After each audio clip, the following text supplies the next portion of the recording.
Before we begin, let me say this. If you're tired of starting over, if you're done making promises you don't keep, if you want stories that actually change the way you think and act, then subscribe right now. Not because I need you to, because you need this. Every story on this channel is designed to build the person you've been trying to become. So hit that subscribe button, hit like, and let's get into a story that might just save your life. Edward sat on the cold bench outside the gym. Again. He had a membership. He had new shoes. He had a plan written in his notes app. But somehow he never made it through the door. It was always tomorrow, always next week, always after this one last easy day. Edward wasn't lazy. He worked. He paid his bills. But inside he knew the truth. He was weak. Not physically, mentally. Every promise he made to himself, he broke. Every goal he set, he quit. And the worst part? Nobody knew. He hid it well. One evening, he sat on that same bench, headphones in, scrolling through nothing. That's when he noticed the old man. The man was blind, wide eyes staring forward into a world he couldn't see. His clothes were torn. His hands were rough and dirty. He sat against the brick wall near the corner, holding a small cup. Edward looked away, but something pulled him back.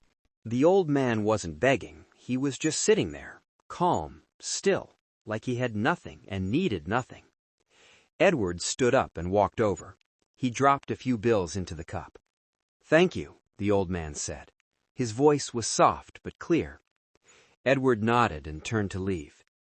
"You come here often," the old man said. Edward stopped. "You know me?"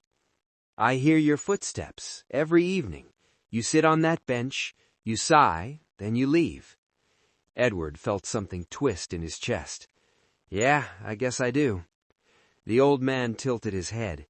"You waiting for permission?" "What?" "To walk through that door." Edward didn't answer. The old man smiled, not a happy smile, a knowing one. "I used to be like you, always waiting. Always thinking tomorrow I'll be ready, tomorrow I'll be stronger, tomorrow I'll start." "What happened?" Edward asked. "I lost my sight, and when I couldn't see anymore, I finally realized something. Discipline isn't something you feel, it's something you do, even when you're blind, even when you're broken, especially then." Edward stood there frozen. The old man continued. "Every day I wake up in the dark.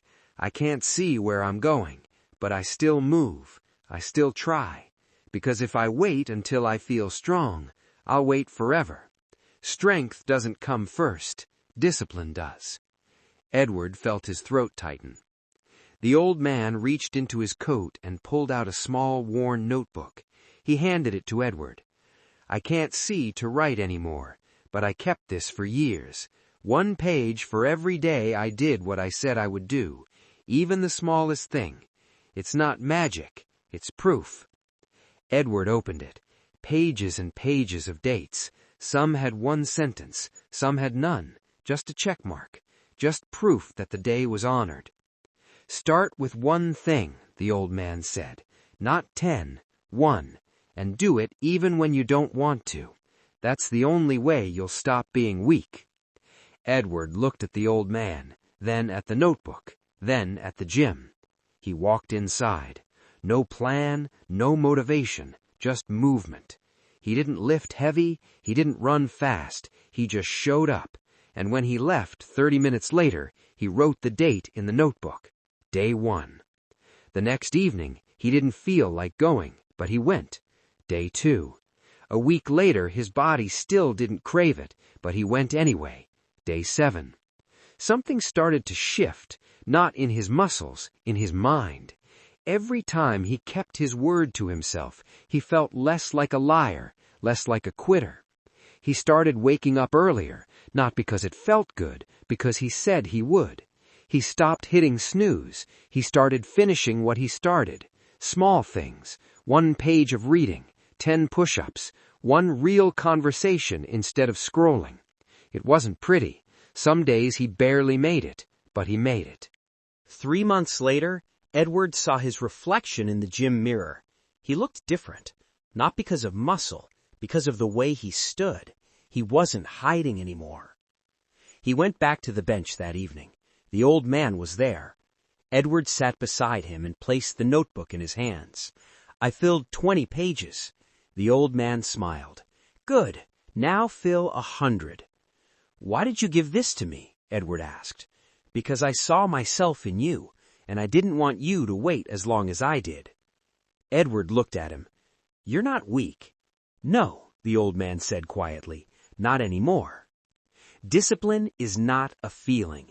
It's a decision you make when everything inside you says quit. It's showing up when no one's watching. It's keeping your word to yourself when it would be easier to break it. And if you don't build it, you'll stay weak forever. Not in body, in spirit. If this story hit you where it needed to, then do yourself a favor. Subscribe to this channel, like this video, share it with someone who's still sitting on that bench.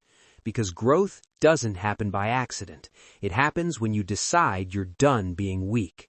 Your future self is waiting. Don't make them wait any longer. Start now.